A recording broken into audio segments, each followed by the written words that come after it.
This is ASBR Boxing. Delighted to be joined by Billy Nelson in Belfast. Billy, 2 fights in 2 months in Belfast for yourself and Lewis Crocker. You glad to be back? Oh, it's a great city for the boxing, Belfast. The fans are very knowledgeable, and I've always enjoyed my time here. I love it here. And looking back, obviously last time was at the beginning of December. Your man Lewis Crocker was fighting Tyrone McKenna. A lot of people saw that as a relatively 50-50 fight. I remember talking to you pre-fight and you were supremely confident, and obviously it ended up being a pretty one-sided fight. Just kind of your assessment on that performance from Lewis, and were you pleased? I give Lewis 7 out of 10 for that performance. I know there's a bit more to him than that. I think he was kind of looking a wee bit too much for the stoppage instead of creating the opportunities for the stoppage. But listen, he won every round in my eyes, so we'll move on. Do you think it'll be different this time around? Obviously, because it was the whole Belfast thing, he was probably, as you mentioned, maybe looking too much for the finish, whereas this time he's obviously fighting Jose Felix, not a Belfast fighter obviously. Do you think that could maybe be the difference? Do you think the occasion maybe not got to him in the sense, but the fact that he wanted to beat him because it was another Belfast v Belfast clash? No, he's got a lot of confidence in his performance against Tyrone, and I think Tyrone beat Felix. You need to remember that. And again, Lewis is the natural welterweight, and the other guy's not. So I think that's a big factor in this fight as well. I expect him to stop Felix, if I'm honest. Yeah, I was talking to Lewis there, and he says as well. He said the same thing. He feels like he can get Felix out of there. Is that the game plan going in, or is it just win by any means necessary? The game plan is to win, and that's all that matters. No matter what way you win, points, stoppage, whatever, just win. In hindsight now, looking back at the Tyrone McKenna, when obviously he went the distance, in hindsight are you kind of glad that he went the distance? Because there were a few people maybe questioning whether Lewis could put that up that frenetic pace for the full 10 rounds. So he squashed those rumours, didn't he? I mean, even in the commentating they said somebody who punches as hard as this usually tires. Well, he was probably 10th round was his best round. Some of the combinations they put together were fantastic. And if it was a far better known boxer, you'd be seeing it all around the world.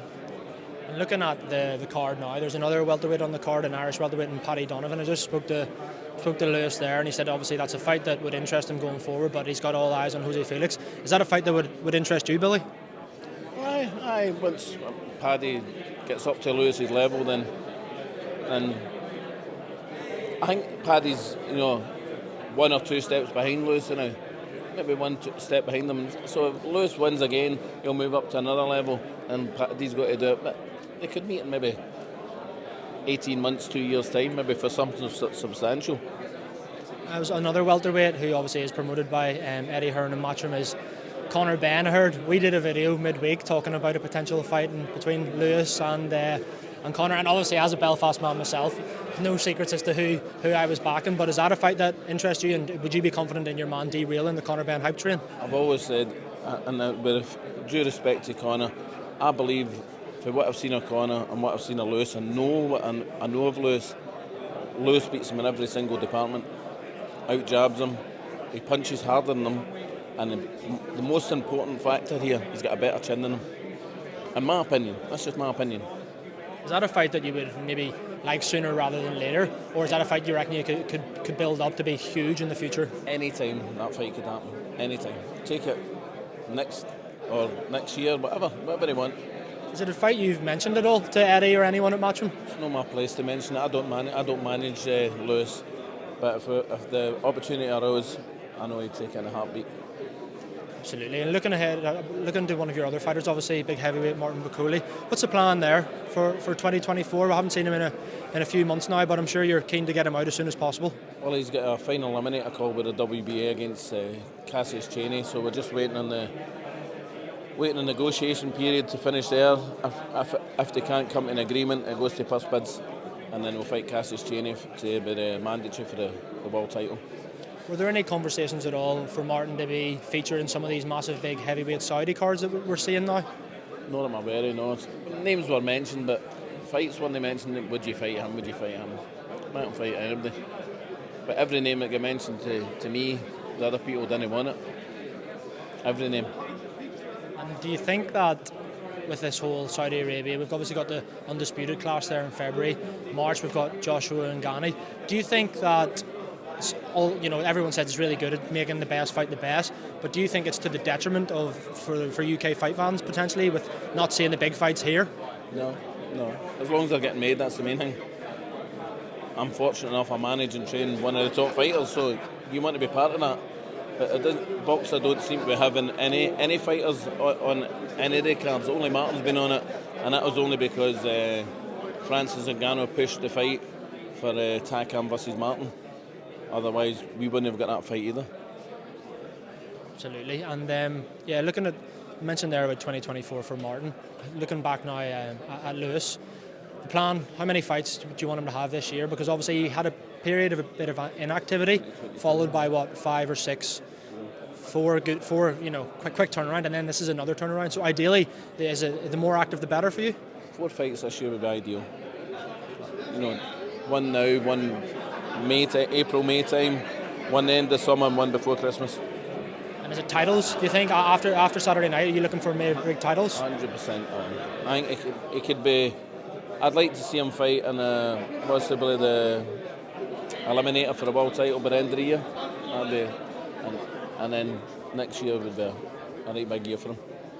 Brilliant. And I mentioned there, going back to the heavyweights, the fights that I've mentioned there, your kind of thoughts on those two? How do you see Alexander Usyk and Tyson Fury playing out? Tyson Fury will beat him, probably with stoppage. What makes you so confident? You sound quite confident there. Because I know Alexander Usyk's weaknesses, and Tyson Fury will box a completely different fight to the one that Joshua fought. He'll close the distance down with his feet. He won't be apprehensive like Joshua was. I think if Joshua fought him now, it could be a different result. But he was a wee bit too apprehensive on both occasions.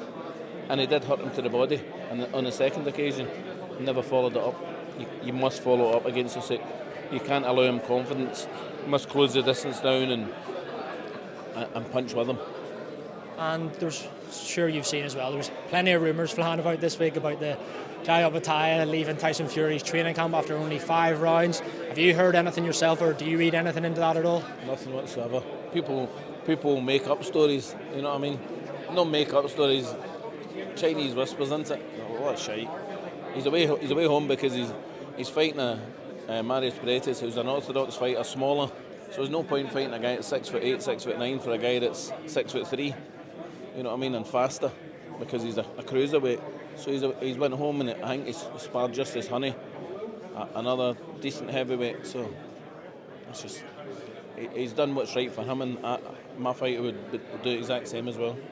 And the other big heavyweight fight that I'm mentioning in March again in Saudi Arabia is Joshua and Ngannou. How do you see that one playing out? Joshua will stop him. Very, very confident. Do you want the fact that Ngannou knocked down Fury or anything not make you kind of second guess? Fury wasn't at himself that night. It wasn't a Fury that I know of anyway. And if any top 10 heavyweight in the WBC will beat Francis Ngannou, I think. And do you think that what do you make of the fight as a whole? Do you think that there is obviously there's no world title belts on the line. The talk is if it's Joshua wins that and Fury, a lot of if buts and maybes, then that would be the fight in summertime. But what happens to the rematch that they've signed with Usyk? It's a great question. Yeah, you're absolutely right. You're absolutely right. Don't believe rumours. Wait till things happen. There's a contract signed for a rematch. I'm led to believe. So there is. I know for a fact there is, because the man that made the fight told me. So there's 2 fights still. So unfortunately, AJ will fight the winner, Hrgovic and Parker for a world title, because the IBF will get called directly after the Fury Usyk first fight. Do you mean the Parker Zhang fight? Parker Zhang. Oh, well, sorry. AJ will fight Hrgovic for the world title next. So Hrgovic is in training because he asked us to go over to Houston for some sparring. And I said to the representative at Felix, we don't want to spar him, we want to fight him. We don't want to spar him, we want to fight him, man. Spar him. And obviously you've mentioned they could talk about this Joshua and Ngannou and business to no end, but in terms of what do you think it does for Anthony Joshua? Is it just a money making fight for him? What are your thoughts on that? What it does is puts a lot of rupees in his bank account, but from a boxing's perspective, it does nothing, absolutely nothing. But as I said, I'm a manager, Mark McCauley, and if the same offer was made to me to fight Ngannou for 10, 15, 20 million, you jump at the opportunity. I've got to do what's best for my boxer, and that's taking the biggest available fights that's out there. And if it's Ngannou for 10, 15 million, then that's so be it. If you can listen, you've got to give Francis Ngannou a lot of credit. He's went in with Fury, he's going in with AJ, and now he's already talking he wants to fight Wilder.